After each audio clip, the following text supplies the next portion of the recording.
আমাদের হাতে টাইম নাই, অথচ আমার এই মূল্যবান টাইমের একটা ভাগ ফেসবুকে পায়, ইউটিউব পায়, ইন্টারনেট পায়, খেলোয়াড় পায়, গায়ক গায়িকা পায়, নায়ক নায়িকা পায়, বন্ধু বান্ধব পায়, শ্বশুর শাশুড়ি পায়, সন্তান পায়, বিবি পায়। আরে পায় না কেবল মালিক।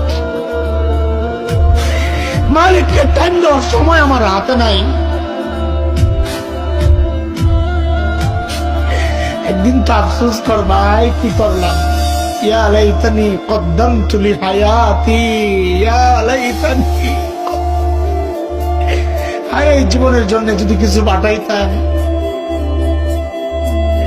এই দেখ আমার দিকে তাকা, আমি তো এখন আফসোস করি, আরে যৌবনের 32টা বছর শেষ করলাম, আরে কি করলাম।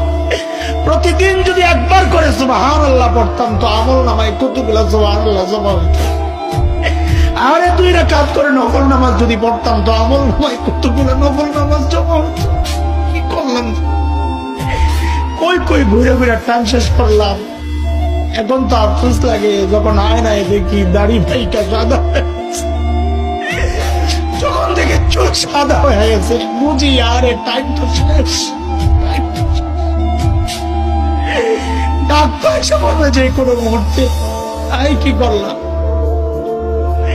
রে ভাই আমার, মালিককে টাইম দাও, মালিককে টাইম দাও, ফালতু সময় খায়ো না, নষ্ট করো না। আফসোস করতে হবে আসরের মাঠে যে হায় এই টাইম কেন নষ্ট করলাম, কেন নষ্ট করলাম। আখিরাতের পুঁজি বানাও, আখিরাতের পুঁজি বানাও।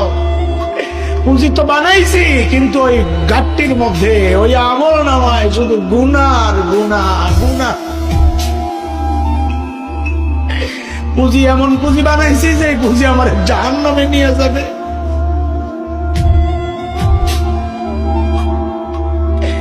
ওই জন্য মালিক ডেকে ডেকে বলে নিয়া আইয়ুহাল্লাযীনা আমানুত্তাকুল্লাহ ওয়ালতানজুর নাফসুম মা কদ্দামাত লিগাদ ওয়াত্তাকুল্লাহ